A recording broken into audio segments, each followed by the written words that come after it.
Attention, dorénavant, à partir du 2 novembre, la péniche, le balisier du quai, vous attend au 52 quai Point du Jour à Boulogne-Billancourt du mercredi au samedi. Restauration, Guadeloupe, Martinique, Guyane et Réunion. Attention, ouverture du mercredi au vendredi de 12h à 15h, du jeudi au samedi de 19h à 22h, plus ambiance discothèque jusqu'à 2h du matin, tous les vendredis et samedis. La péniche, le balisier du quai, infoline 01 42 53 21 63.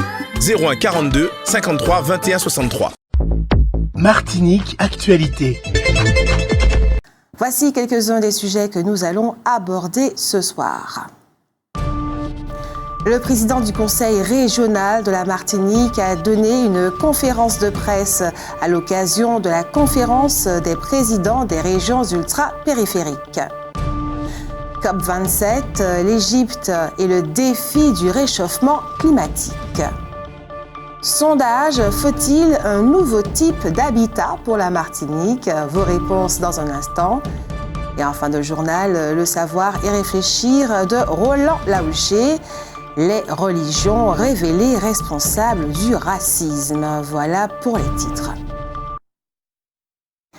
Et pour commencer ce journal, d'après certaines études, les vins les moins intéressants pour l'organisme et le cœur seraient les vins rosés car riches en sulfite et en sucre.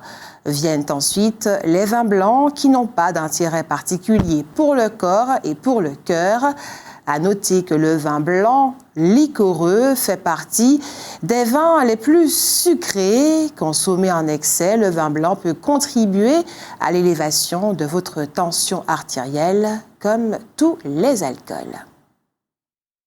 Parlons maintenant de la qualité de l'air. Aujourd'hui, mercredi 9 novembre, l'air est dégradé et demain, il sera moyen. Le service météo place la Martinique en vigilance jaune pour fortes pluies et orages en raison de l'arrivée d'une nouvelle onde tropicale. À la Dominique, les inondations de dimanche ont coupé le pays en deux, rendant inaccessible par ailleurs la façade atlantique. Les rivières sont sorties de leur lit, les routes sont endommagées et bloquées. Celle de Petite Soufrière sur la côte atlantique a été emportée par un glissement de terrain. Une personne a été blessée, mais heureusement, on ne comptabilise ni disparition ni décès. À Sainte-Lucie, en quelques heures, plusieurs quartiers du nord de l'île ont été noyés sous des pluies diluviennes. Le pays est coupé en deux. Les habitants de la côte Caraïbe ne peuvent pas se rendre dans les communes situées sur le littoral atlantique. Le week-end dernier, la Martinique a elle aussi été victime de pluies diluviennes, notamment sur la côte atlantique. Tartane et Sainte-Marie ont été particulièrement touchées. Un éboulement s'est produit à la cité L'Épinette à Tartane. Aujourd'hui, mercredi 9 novembre à 9h, en sa qualité de président de la conférence des présidents des régions ultra-périphériques, Serge Letchimy a donc donné une conférence de presse où il a présenté le bilan de sa présidence qui a duré une année.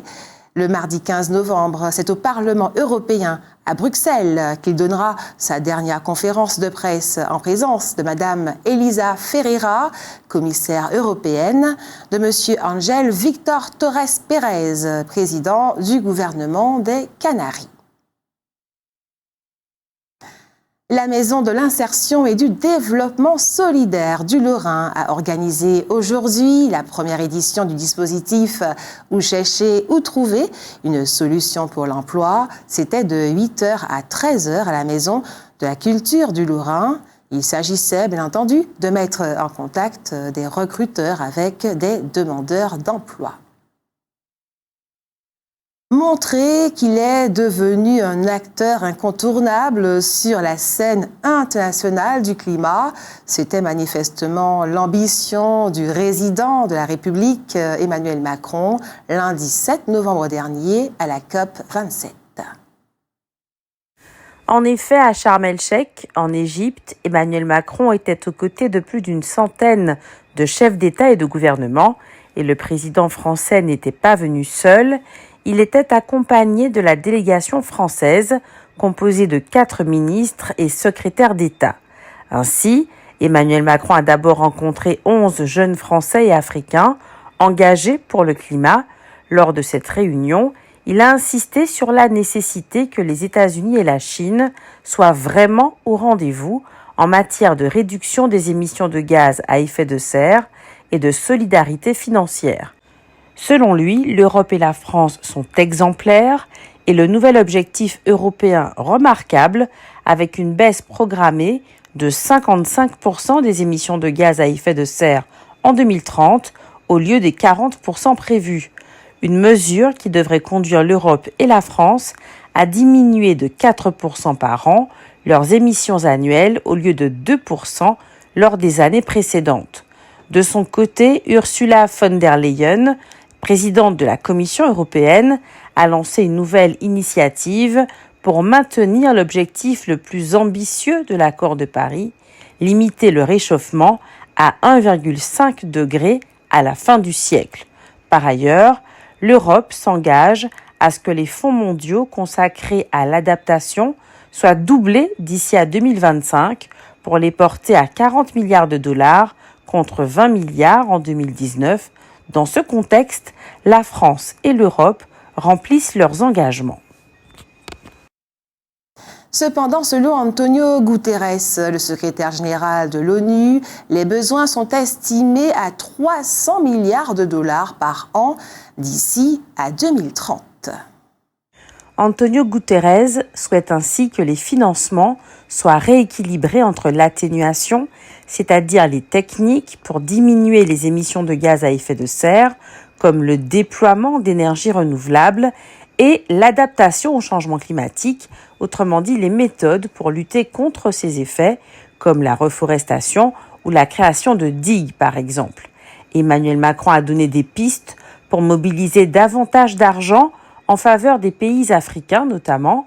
En phase avec Mia Mottley, la première ministre de la Barbade, il envisage une refonte des règles internationales pour modifier les financements dès 2023.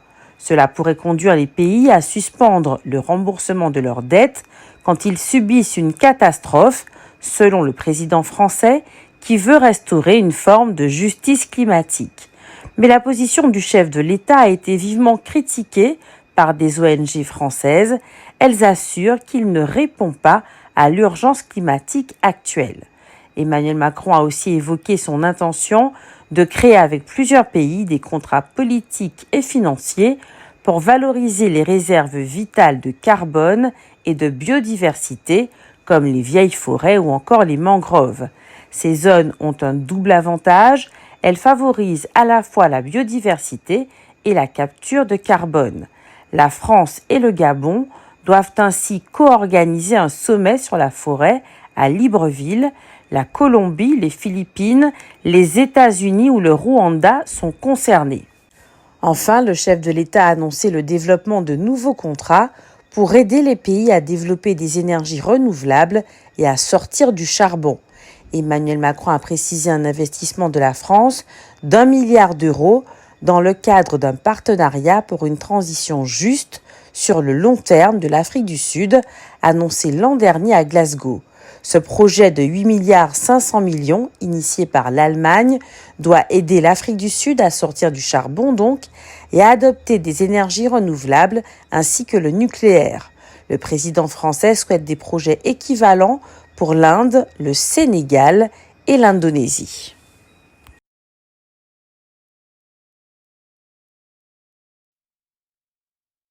Demain, jeudi et vendredi, au Prêcheur, ce sera l'opération Poisson Son avec Boyoton. Mais outre la dégustation de ce plat typique, la municipalité a mis en place un programme très dense. Conférences, initiation au yoga et au gommier, village artisanal et de produits naturels à ne manquer sous aucun prétexte. Le gouvernement propose 10 millions d'euros de moyens supplémentaires pour l'ONF, l'Office national des forêts, dans le cadre de son projet de loi de finances pour 2023. C'est ce qu'a annoncé ce mercredi le ministre de l'Agriculture, Marc Fesneau. Après un débat poussé avec les parlementaires sur le soutien apporté au secteur forestier lors de l'examen des crédits budgétaires liés à son ministère, Marc Fesneau, ministre de l'Agriculture, a annoncé que les réductions de postes au sein de l'Office national des forêts sont suspendues. Et suite aux annonces du président de la République Emmanuel Macron, les moyens de l'ONF vont être renforcés avec 10 millions d'euros supplémentaires.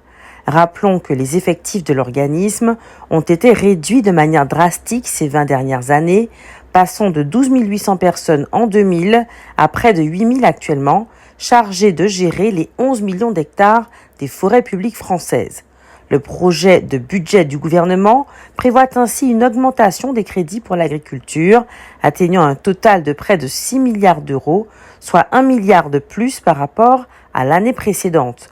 Il prévoit notamment le financement d'un dispositif d'assurance des récoltes face aux risques climatiques qui verra le jour le 1er janvier prochain et sera doté par l'État de 256 millions d'euros en 2023. S'y ajouteront 120 millions d'euros du Fonds national de gestion des risques en agriculture et 184 millions du Fonds européen agricole pour le développement rural. Le soutien public s'élèvera ainsi à 560 millions d'euros l'an prochain, selon le ministère de l'Agriculture.